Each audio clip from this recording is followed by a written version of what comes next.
Uh, a very good morning to one and all present here. So we are here at the Dialogue Cafe on the 26th morning, 11 a.m. For the occasion of the Kargil Vijay Diwas, which is celebrated on the victory of Kargil War. Uh, so on behalf of Bangalore South District, I welcome two of the most inspiring and interesting soldiers who gave uh, who spent their life uh, in the army and in the air force, and they're going to share their experiences with us on the Kargil Vijay Diwas. So to introduce one by one, so I'll go with Colonel Vikram Iyengar sir, who is retired and was commissioned into the 8th Battalion of Gwalior Rifles in December 1997.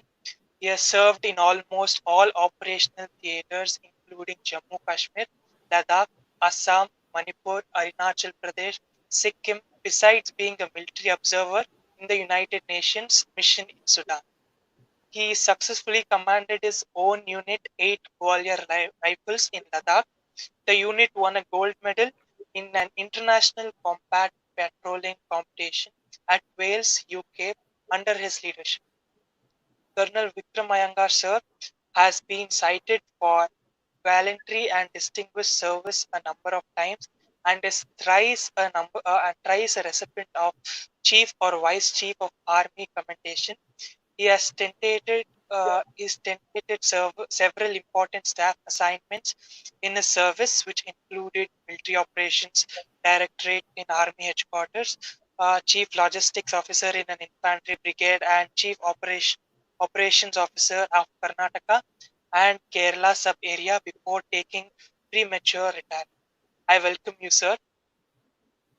Thank you, Uh, Supreet. One minor correction, I hope you don't mind, but it is the Garhwal rifles, not the Gwalior rifles. So, firstly, thank you for having me over, and I just wanted to make this small correction. Thank you, sir. Sorry for my mistake. Uh, Next, we have uh, Group Captain T.R. Ravi, sir, the commanding officer of the only C-17 Squadron and Air Force transport pilot with over 24 years of flying experience in the transport fleet, with a record of accident or incident-free aviation for the entire flying career of close to 8,000 hours. He has the highest IAF CAT IR rating, A Master Green, or on all types of aircraft flown with CAT A flying instructor and AEB examiner of HPT 32, HJT 16, AN 32, IL 76, C-17, and Globemaster aircraft. Group Captain Ravi has executed the only heavy wide-bodied aircraft landing at Mekuka, an Austria airfield, and executed the only heavy wide-body aircraft landing at Mysore on 100 feet wide runway during demonetization period to carry 6,700 crores of newly printed currency. He has been awarded with 3-star for excellent flight safety record, and awarded the commendations from the Commander in Council and Chief of Air Staff. Sir was honored with Presidential Award, Vayu Sena Medal for outstanding service for the nation. Sir has operated extensively in hill and mountain flying in eastern and northern Himalayas on AN-32, IL-76, and C-7. Uh, Setting up supervision and operationalization of $4.1 billion of C-17 infrastructure was successfully conducted by Group Captain T.R. Ravi, sir. So I welcome both of the most inspiring soldiers of the country, inspiring people of the country. So we are pleasure to have you here, sir, on the Bharat Scouts and Guides Bangalore South District Association.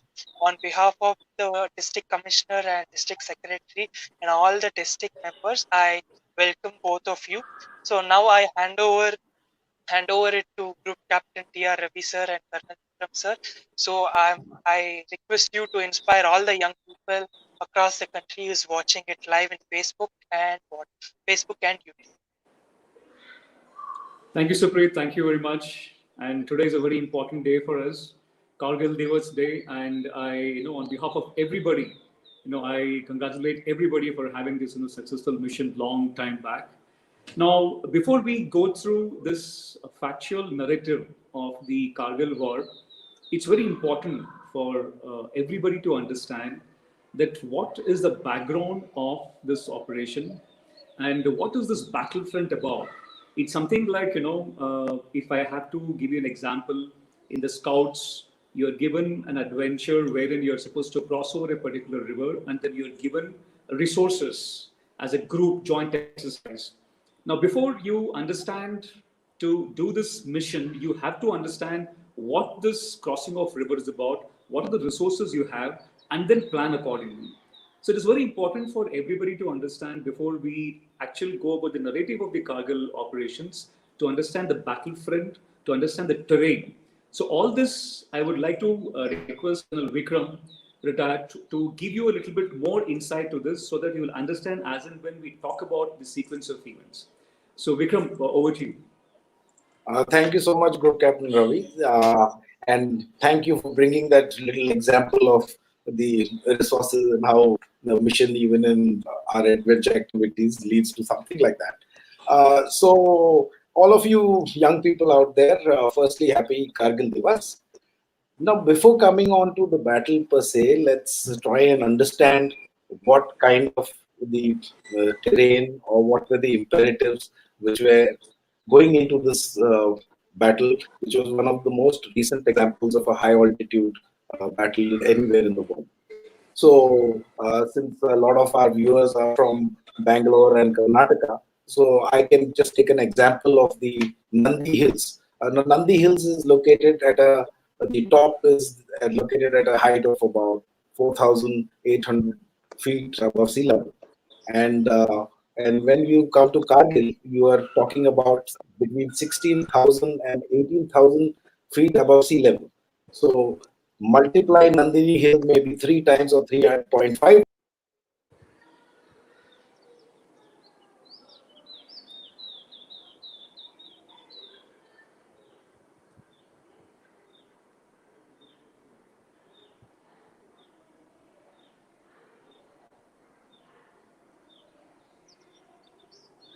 I think there's some small network issue, sir. Could you continue, please? Yeah, so I think, Balaji, I'll continue with this. So, he was trying to give you, what is the background of all this, corporate operations is about. Now, I'll give you what, from the Air Force perspective, what is most important. Now, you have to understand that, you have a pyramid and you want to bomb somebody who is right on the top of the pyramid. And because you're not allowed to cross the LOC as per the government will and policy, you are supposed to fly the aeroplane at a very high altitude of 30,000 feet and drop the bomb precisely to go and hit the tip of the pyramid. It's very difficult, isn't it? So what was most important is now to understand the terrain. Now, for you people to understand, that entire area of Kargil is an offshoot of the world's second tallest mountain, that is K2, which is about close to about 28,300 feet, to the next Nanga Parvat hill. And all the ridge along, there are multiple terrain and high hilly terrainous area. So the height varied from Kargil, which was about 8,900 feet, to Dras, which is about 11,300 feet, and to Tiger, which is about 16,400 feet. So the entire terrain is a very high altitude terraneous area, and is used the operation is called a Safed Sagar because at that particular time it was complete whitewash. So it was very difficult to know exactly where the enemies were holding. So for us, the most important thing was to get the exact coordinates so that we could bomb that particular place and we could kill those enemies, those who had intruded. Now, there has to be a very nice sync and synergy between Army and Air Force. I'll just give an example. Like, obviously, you will ask the Army, who are right in front of the enemy, to give us the coordinates. So, one instance, what my friend shared with me was the colonel who was there, he got a map and then he circled and then said, this is where I want the bombing to be done. But on the map, that circle would be around, say, 100 kilometers.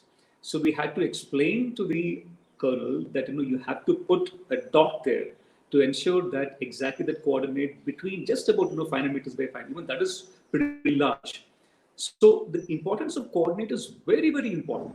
So we have to get exact coordinates. Only then we know exactly where the enemy positions are. Like as I told, when the scenario started, Vikram, when he comes online, he will give you the background and he will explain to you how it started and all that stuff. But when it came to the Air Force, when we were asked, it was almost 3 weeks since it was known that the people have already intruded. So we were not having exact coordinates, and based on the coordinates given by the army, then we had taken multiple recce missions. Now I hope you youngsters will understand that when you're flying low, you will be able to see the terrain better, and you will be able to see any hotspots, any enemy positions better. But if you're flying at a very high altitude, and that too, like as I said, it's a Safed Sagar, it is very difficult to identify exactly the enemy positions. But you cannot fly low also, because they had surface to air missile pads. So if you fly very low, then you're shot by a Stinger missile which they had at that particular time. So what I'll do right now is I will try to narrate you the fighter operations, based on one of my course mates, who unveiled, his story when he was present during that time. So to start with, it was 16th May. It was a Sunday, and that particular squadron had 21 pilots, and of 21 pilots, the 17 pilots were all youngsters and bachelors. So it was like any other Sunday; they're all sleeping, and early in the morning they had gotten up. A very lazy morning supposed to be. Though of course they knew that the previous night they were in the Indian Army were engaged with some skirmishes and other things, but it was like any other Sunday for them. But the flight commander, then Squadron Leader Ahuja, had come and then told them to fall in, and all the pilots had gone to the squadron, and before they could reach, the commanding officer was already there, who later became Chief of Air Staff. We fondly call him as Tony Thamazar. So there was a briefing there, and all the aircrafts were supposed to ferry on the very particular day to Srinagar. But unfortunately, on that particular afternoon, there is a pass called as Banihal Pass, where you have to cross over to go to Srinagar. So because of very bad weather, all those aeroplanes could not. Hi Vikram, I think you have joined back. I'll just finish this part of the instant which I'm covering, Yes, and then I'll yes, hand you sure. over back. Captain Ravi. Sorry about Yeah. that. There So was some glitch with the internet. yeah, no problem. So all these guys, they were supposed to ferry on that day. They couldn't ferry because of the very bad weather in Banihal. They came back, and next day they ferried the aircraft to Srinagar. And once they landed at Srinagar, they could see so many aircrafts landed IL-76. Normally in Srinagar, one or two IL-76 are there, but they saw multiple IL-76. And after they landed, only then they realized, yes, we are into the game now. They were briefed. Now, this particular squadron was trained for recce sorties. So from 16th May onwards to 27th May, there were number of recce missions every day. Their only purpose was to fly at a very altitude of say 30,000 feet to avoid these Stinger missiles, and they could get whatever intelligence that was possible in a format of recording, and then they could analyze it to exactly pinpoint what exactly the coordinates were, important coordinates which needs to be busted. Before I go on to what happened on 27th and 28th, which was a very bad phase of the initial phase of the Air Force operation, now that Colonel Vikram is back, I'll hand it over to him to give you the starting background, the steps which led to this Kargil ops. Vikram, to you. Okay. Thank you once again. So, as I was telling you, I was just giving a comparative height. So, we are the entire state or erstwhile state of Jammu and Kashmir, I should say, is divided into three very distinct geographic regions. On one side, you have the Jammu Plains, which leads up to the hills, which build up to the Pir Panjal range, which is a very formidable range. And across the Pir Panjal, there is a valley or a bowl formed, which is referred to as the Kashmir Valley, of which part is the Srinagar.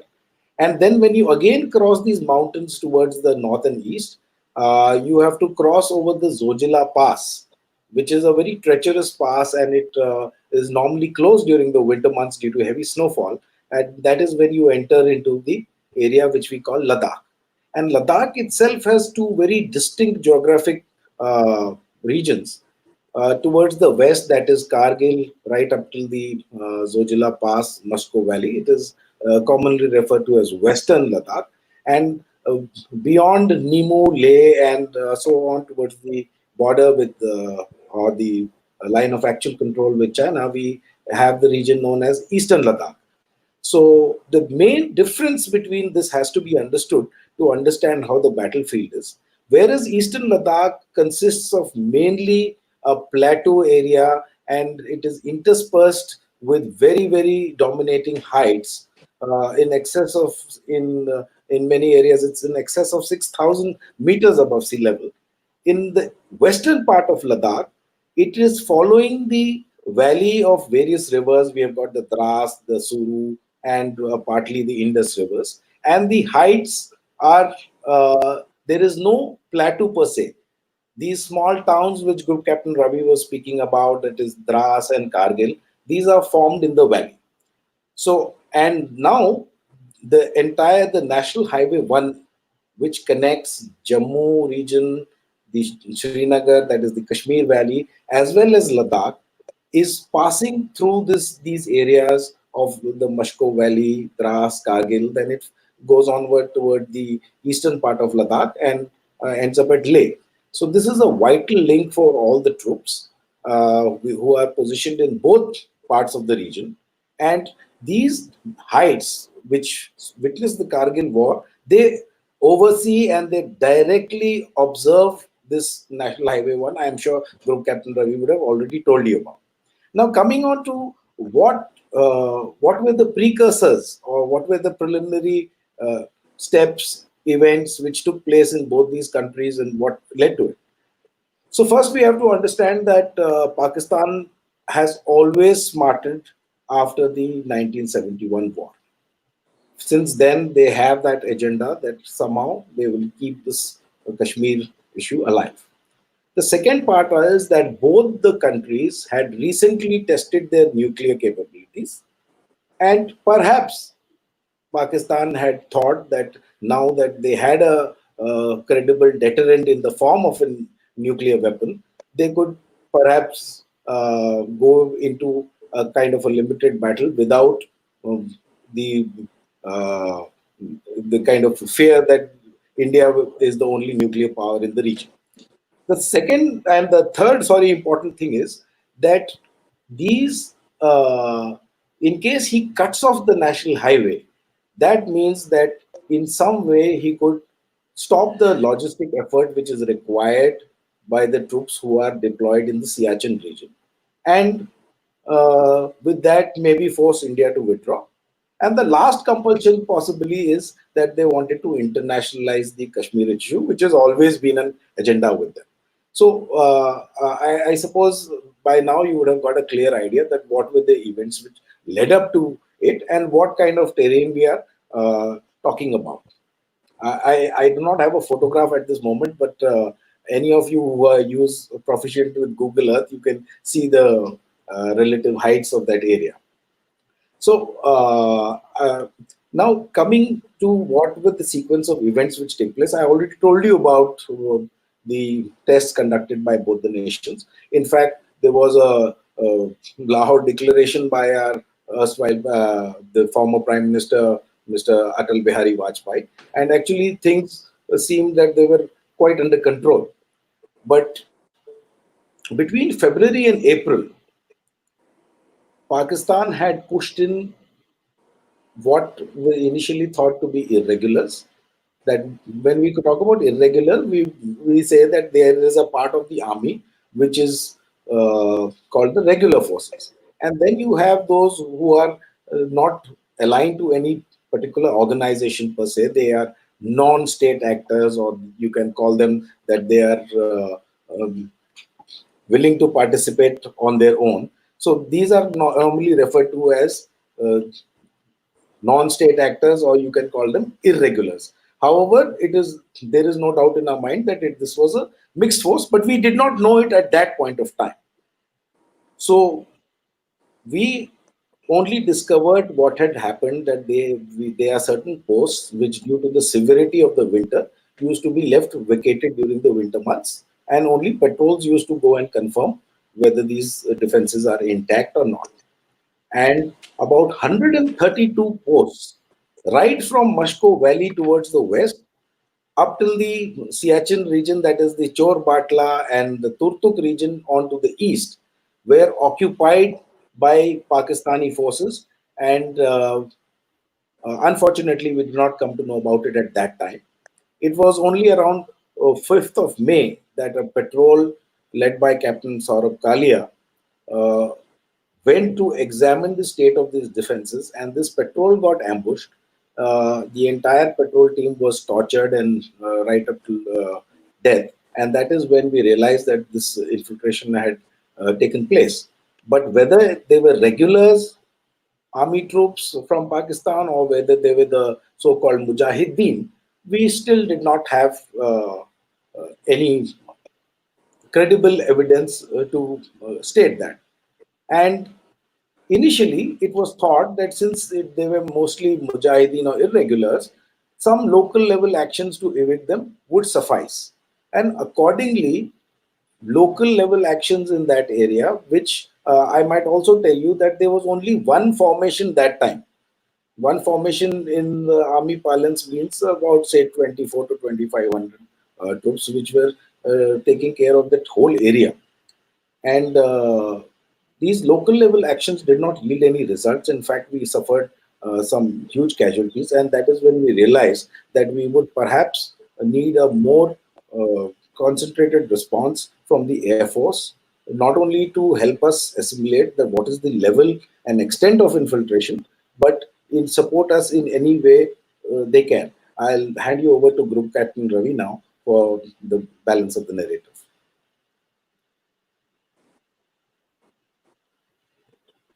So thanks, Vikram. So and the terrain which I have explained it to you in terms of the Air Force perspective. And most important was to get the coordinates, as exactly where these enemy positions are. So which again I have explained to you how the synergy between the Army and the Air Force is very, very important. And then I've already told you how on 16th May, a particular squadron got airborne and then they reached Srinagar. And then it came till the story till 27th May. Now, on 27th May, unfortunately, the first incident happened. Like as I explained it to you, the fighter aircraft could not come below 30,000 feet because the surface-to-air missile, the shoulder-fired missile, the Stinger missile, was very operational at that area, and they could easily shoot the aircrafts down. So, one of the aircraft which had flown close to that area for a recce mission. Unfortunately, it is so happens that on a particular MiG-27 aircraft, it is told that if in case there is a lot of firing, the gun firing which happens when they use the gun firing, what happens at a particular altitude above 6 kilometers, the engine flames out. Unfortunately, that particular aircraft had an engine flame out, and the pilot had to eject. And Flight Lieutenant Nachiketa, I'm sure you all know about this story, was taken as prisoner of war. Fortunately, maybe he was with the army regulars, like what Colonel Vikram explained, and then we got Flight Lieutenant Nachiketa back. And because the aircraft was down, the flight commander, Colonel Ahuja, whom I mentioned to you all a while back, he went there, he was close there, he wanted to take the GPS coordinate exact position of that particular aircraft so that we could send our search and rescue mission there. So when he flew over there, the missile was fired upon him. The aircraft got damaged, and then he also had to exit. And unfortunately, when he came down, he was caught by the terrorist, and he was brutally murdered, which again you all know about it. So on the same day when these two incidents happened, it was a setback for us. And I'll also narrate one more incident. This is how the fog of war happens. There was Flight Lieutenant Vijay. He was the co-pilot of Cheetah helicopter. He was doing search and rescue operations. So he was told to go and recce that particular area to find if Nachiketa or It's called Ahuja was there, and then we could retrieve them. He landed at the village. He spoke to the villagers. The villagers gave him a direction where exactly go. He went over there, and then they flew back. Now, just imagine he flew back from that particular almost close to crash site, and fortunately, that particular helicopter was not shot. Now, apart from these fighter operations, there were also helicopter operations which took place. We had attack helicopters, Mi-35s, but unfortunately, it was not very successful at that particular height. So we went for an innovative idea of using Mi-17 at those terraneous areas. Now, unfortunately, we had only 5 sets of CMDs and armor plating. And with whatever we had, there were 2 waves planned, 6 aircraft mission. And when the aircrafts were starting up, unfortunately, 2 aircraft became unserviceable. And 4 aircraft mission went there, the helicopter formation. They were supposed to go in the first wave and fire all 128 missiles on a particular area, which they were very sure that the enemies were holed up. They were supposed to go there, and the second wave was supposed to go again a later while, and then shoot another 128 rockets, 58 rockets. Now, unfortunately, 2 aircrafts were not having the CMDAs. CMDAs is countermeasure dispensing systems, which you almost have seen in the movie. When the missile is locked on, you fire the flares. So the missile which is supposed to come towards the aircraft, it goes toward the flares and it gets diverted from the aircraft. Now, unfortunately, when these aircrafts were flying close to that area, the missiles were fired, and these 2 aircrafts, which were not carrying CMDs, were shot down, and we lost our Wing Commander Rajiv Pundir were lost. So on the same day, we had this happened the very next day. That is from 27 to 28, we had all these incidents happening. So it was a major setback for us. So for us, the most important thing was to get the coordinates, and second was to make some kind of a tactics to avoid the sand and then go very close to these bunkers and then fire them. And when all these things happen, the innovative idea of Air Force came on where we thought that yes, Mirage 2000 is the most potent aircraft which could be utilized. And this became the game changer for the Kargil operations, which I will tell you later. I'll just get back to Colonel Vikram to tell you what Army was doing all this while. Vikram, over to you.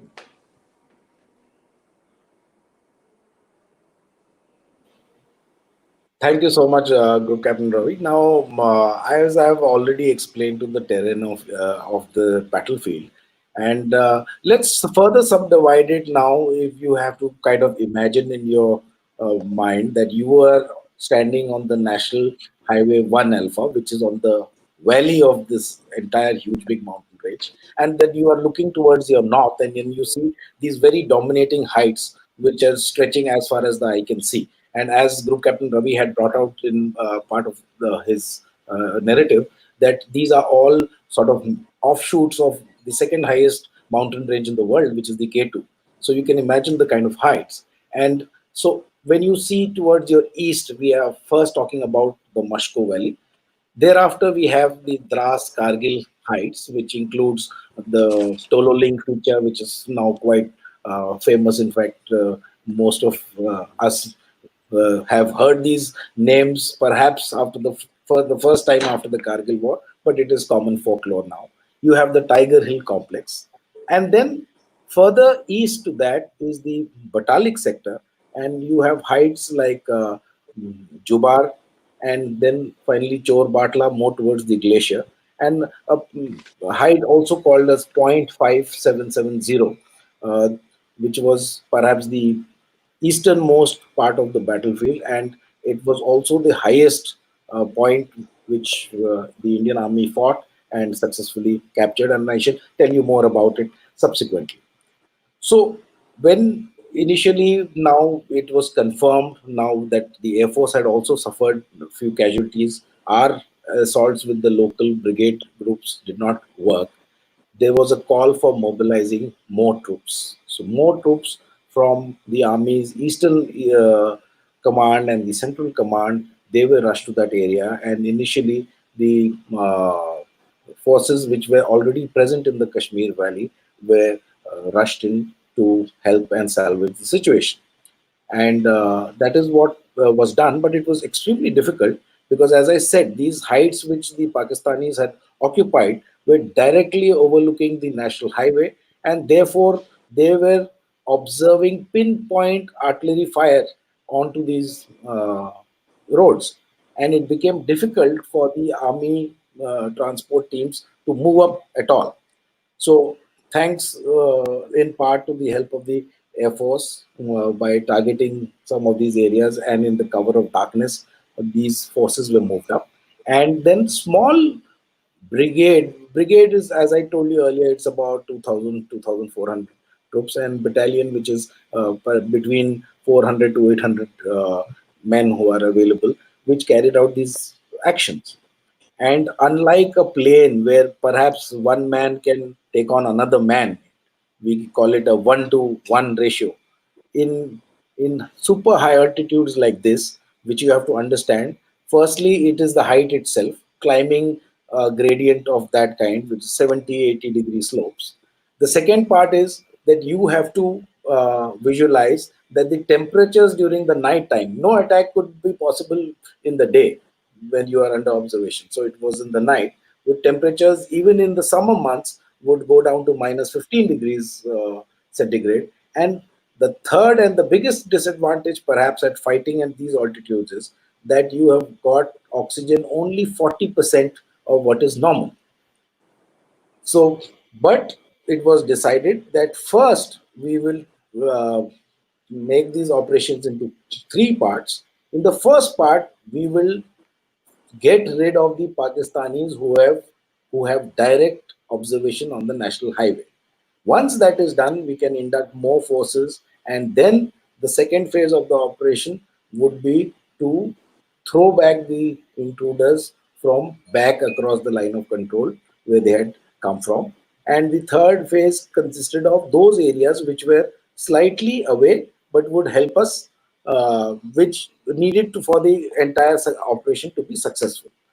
So, uh, the battles which were fought, it was not a singular battle which was fought and we took about 5 to 10 days to succeed. No, it was not like that. Many such small battles were lost. We lost men. You can imagine the situation where there are hundreds and hundreds of RT, gunfire, shells being thrown at towards you. There are bomb blasts taking place every day. There is a minefield which explodes as soon as one man puts his foot on it, which the Pakistanis had made a part of their defensive network. And then you have the aimed fire from the intruders as well. And this combined with the difficulties of the terrain, so many such attacks were launched, and some of them succeeded, some of them failed. By inch and foot by foot, we managed to reclaim first the heights which were overlooking the National Highway 1 in Dras. And primary battle, of course, which is possibly most televised, Captain Vikram Batra's attack and successful capture of point 4875. That is one.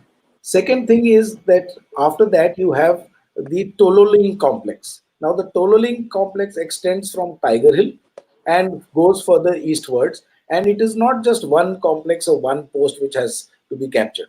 There are number of small, about 20 odd such posts which make up the entire complex. So just clearing one part was of no use.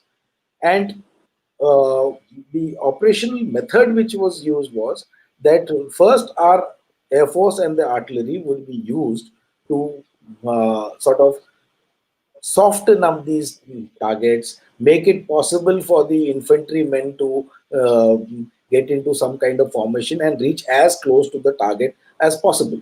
And once they are close enough to the target, all this supporting fire would be withdrawn. And then what followed was more or less a hand to hand combat. I can give you a lot of details about those battles, but I think I should just mention a little part about Siachen before we get any ahead.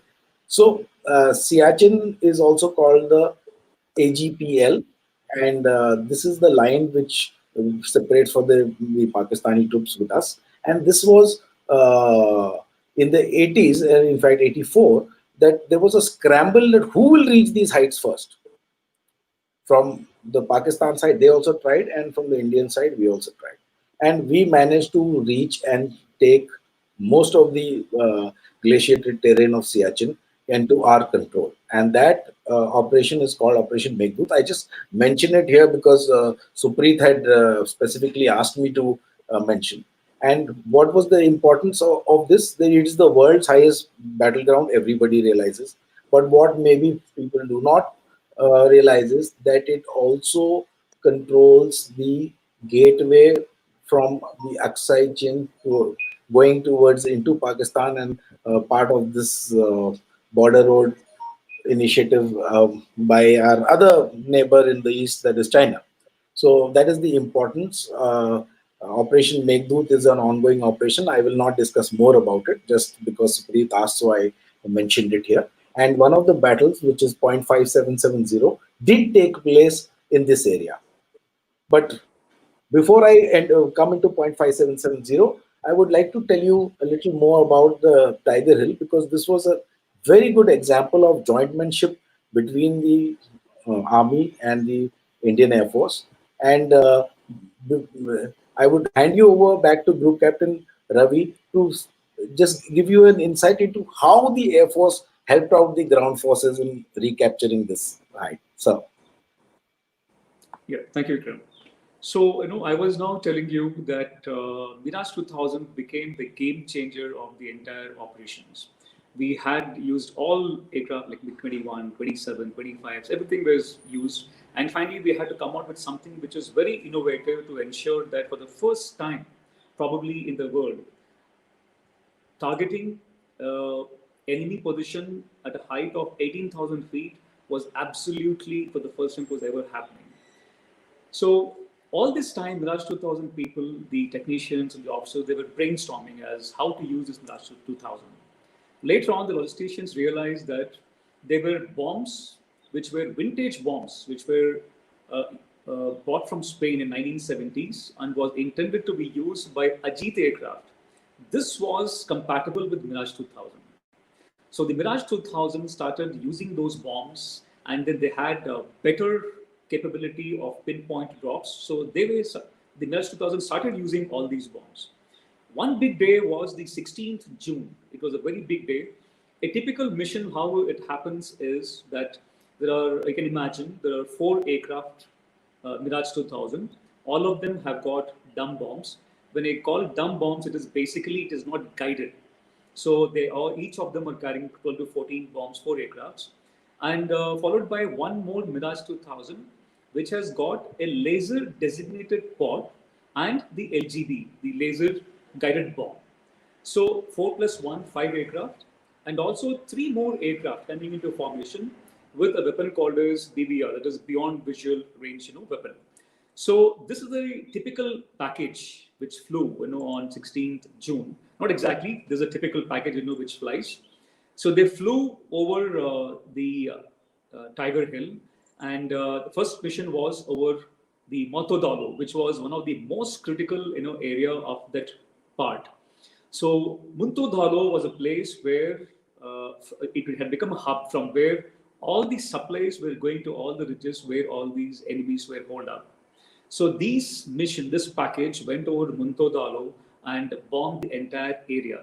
Now just imagine a major hub which was supplying food, water, armament, everything to all the bunkers, the enemy bunkers were bombed, and literally 50 structures were destroyed. And they were close to about 100 to 150 terrorists were killed on that particular day. So 16 June was a major event. And once this happened, the backbone of the entire supply system had broken off. The resistance had altered. It was a morale down day for all these enemies. Now, followed by 16 June, the Mirages 2000, when they started getting this success, there were multiple missions. Every day, there were precision guided munitions were used to destroy all these bunkers. Next was on 24th June. On 24th June and 25th June, there were multiple bombs which have been used. 15 to 24 bombs were, used over those areas. In the entire mission, entire Kargil operations, total there were 9 LGBs which were utilized, and 8 of them by the Mirage 2000. Colonel Vikram was mentioning about Batra. A particular day on 7th July, it was pre-decided by Captain Batra's team that irrespective of what happens, on that particular day, they wanted to go and take over the Tiger Hill. And on 6th May, the Mirage 2000 flew over it and they had absolute precision strike over a position which was 2.5 kilometers east of the Tiger Hill on the 6th night. So after this, the enemy had broken down. It became, of course, the next day, Vikram Batra and team had done a wonderful, wonderful job. But yes, the resistance had come down much lesser, probably maybe 50% because of the precision strikes made by the Mirage 2000. So the Mirage 2000 was a game changer, which really took off lots and lots of pressure off the army. And now army was in a much better position to go and acquire all those hilltops. Now we'll hand over to Colonel Vikram to tell you how we swept the entire process in the last stages, and then the battle was ours. We won at the end of the day. Vikram, over to you. Thank you so much, sir. And so I just wanted to add to that part. I think that by 8th of July, we actually the entire complex soon force us the and fight when the fight. So and further Yeah, I think Colonel Vikram, is getting some internet issues. So, once by about 8th of July or so, when all our airstrike missions were pretty much successful, it became. I should not say it's a very easy path for the army to just do the combing operation. They have done a wonderful, wonderful job. Lots of lives were lost, but yes, we won this. They went ahead inch by inch, like what Colonel Vikram was saying. They went inch by inch. Just imagine, you scouts, I'm sure, during your exercises, you must be, you're climbing the particular ridge using a rope. You just climb by about, say, 10, 15 meters and you're gasping for your breath. But now just imagine the army people at that particular altitude, 18,000 feet, and that too in night with chilly winds.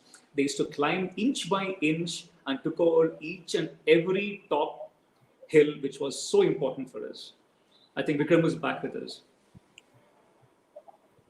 Yeah, extremely sorry about this internet, but yeah, that is even in battle that you have your plans laid out and then something else crops up which forces you to go in for a contingency plan.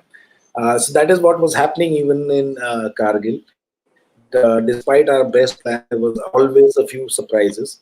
For example, the way we thought that it is possibly a section that is about 10 Pakistani soldiers, we would reach the hilltop and suddenly discover that there is not one post, but there are 5 small posts. So we thought that perhaps we will escape firing at us from all possible directions. So I think I'll just reiterate once again that it was a very slow progress. It might seem that 10 days, it took about 4 to 5 attacks before we finally dislodged terrain considerations and the area, the difficulty of the area. It was a very, very slow progress, and we suffered massive casualties because, see, it is very easy. If one person is sitting on top of a height, he can perhaps hold off 100 people if he is suitably positioned. And here we were talking about people who were armed with missiles, they were armed with rocket launchers, they were armed with all kinds of small ammunition. Against them, the progress was slow, but by little, with a lot of hand-to-hand fighting, we recaptured these heights. I was telling you about Jubar. So once Jubar was there, the last battles which took place were in Chor Batla. Now, On the 26th of July, when we finally captured Chor Batla against a very determined Pakistani opposition, that was the signaling of the end of the operations, and Operation Vijay was seized. But before I end, with your permission, sir, I would like to tell them about point 5770. Now, point 5770 is further northeast of the Batalik subsector and belongs to the Soltoro region of India itself. And nearly 19,000 feet above sea level. And it was such a rocky pinnacle that it was thought that it is perhaps not possible to capture this area. But we had some specialist mountain climbers, primary amongst them of Major Shamhal Sinha, who was an instructor in the high altitude warfare school of the Indian Army. And he, along with his team, they actually did what is called an ice assault, where they went climbing through a cliff, reached the top, and surprised the Pakistanis who were there, because they did not expect anybody would climb up from that approach, attack them. And it was a very successful attack with minimum number of casualties to our side. And those very much, it is one of the very important examples of high altitude warfare in the world. It's a case study in most armies, in fact, nowadays. So coming back to Chorbatla, on 26th, we successfully managed to put the tricolor, and that ended officially the operation.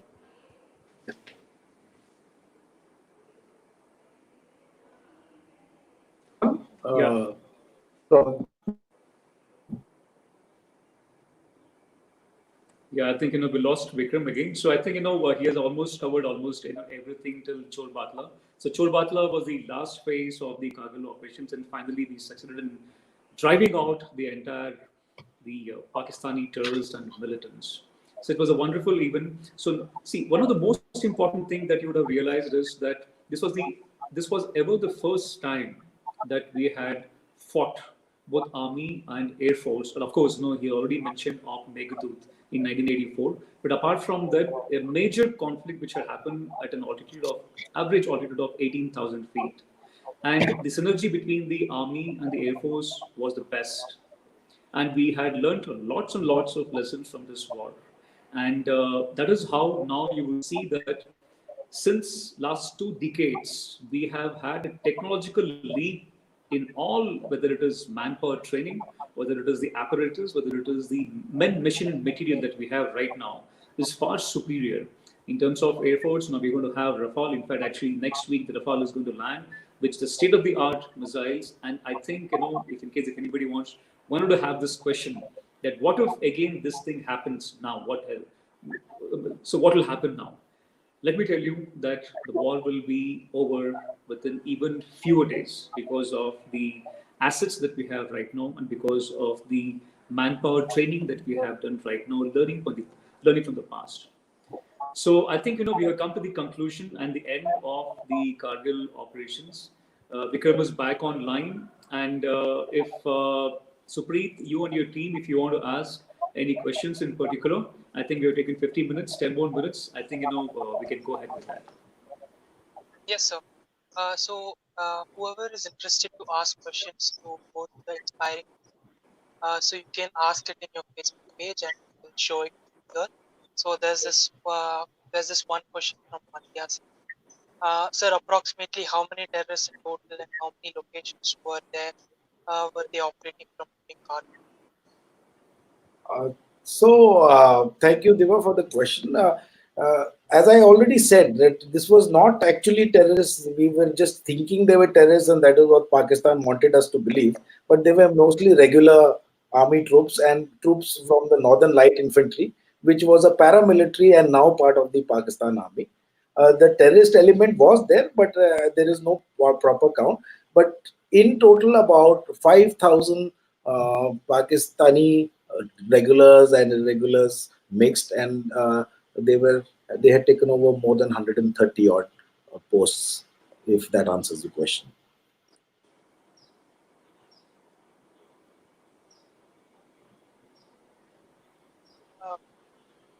Yeah, This is one of the yeah. I think most Operation Meghadooth. I think Colonel Vikram has already mentioned during his talk. Otherwise, just to re-emphasize, it happened in 1984. Like as he said, the international boundary was not very clearly demarcated. You have to go into the Google Earth and then see how what exactly it is. So when, like as Colonel Vikram explained, the Indian Army took over a lot of positions in 1984, but the Pakistani, the regular and the army men, they wanted a little bit more posts, the higher posts. So we had a little bit of conflict in 1984. And Operation Meghadooth was named after a Sanskrit poem, the Cloud Buster kind of a poem. And 1984 is the first time ever that actually this conflict also took place. Vikram, you wanted to add on anything else that you had told otherwise? I had already mentioned, and I said it was a race. And perhaps, in case you Google the Battle of Banatop, you will come to know one of the finest Paramveer Chakra stories of the Indian Army. The gentleman later on was Subdar Major and honorary captain in the IMA when we were actually your age group youngsters, and I had the honor and pleasure of meeting this gentleman. Bana Top, the captain named after him, is part of Operation Meghdoot Folklore. But since it's an ongoing operation, Supreet, we will not mention too much about it. I've already told you the parts which were relevant to the Kargil war that I've already explained. But just know this much, that it is not only the world's highest battlefield, but it is one of the most difficult areas anybody can be deployed. And leave alone Indians, you can get people from even people like from the Scandinavian countries who are used to very low temperatures. Even for them, it is an almost impossible task. So that is about Operation Make. uh, thank you, sir. Thanks a lot for your inspiration. Thanks for informing all about Kargil war. It was truly interesting for all of us, and I don't see any more questions coming up. So if there is any questions coming up, we will be putting it in the Facebook so that uh, if there is any questions, we might get back to you and ask for the answers. Thank you for your time, sir. Thank you, Captain P.R. Ravi, sir, and Colonel Vikram Iyengar, sir. Sir, it's really pleasure to have you here in the Bharat Scouts and Guides Dialogue Cafe, which is organized by the Bangalore South District Association. On behalf of the District Chief Commissioner, M.K. Khan, sir, and all the district members and district heads, I request, I uh, I thank you for giving your time on this great occasion. It's a really great honor and pleasure that on this occasion we have two most important people who are a part of the war and who are inspiring us. We are sure there'll be few people in the future from the Scouts and Guides who will be joining the Indian Air Force and Indian Army and Indian. So thank you, sir. Thanks a lot for inspiring all of us, all the young. I think now we are almost done with the Kargil Vijay celebrations. Thank you, everyone. Stay tuned for more Dialogue Cafe, which is going to be coming up in the future days and coming up times. So, thank you, everyone, for having us. Thank you. Thank you, Supreet. Wish you all the best. I'm sure most of you will join Army, Air Force, and Navy very soon. Thank Thank you you so so much. much. Thank you, Yes, sir. Supreet. Thank you, everyone, and all the best to all the scouts and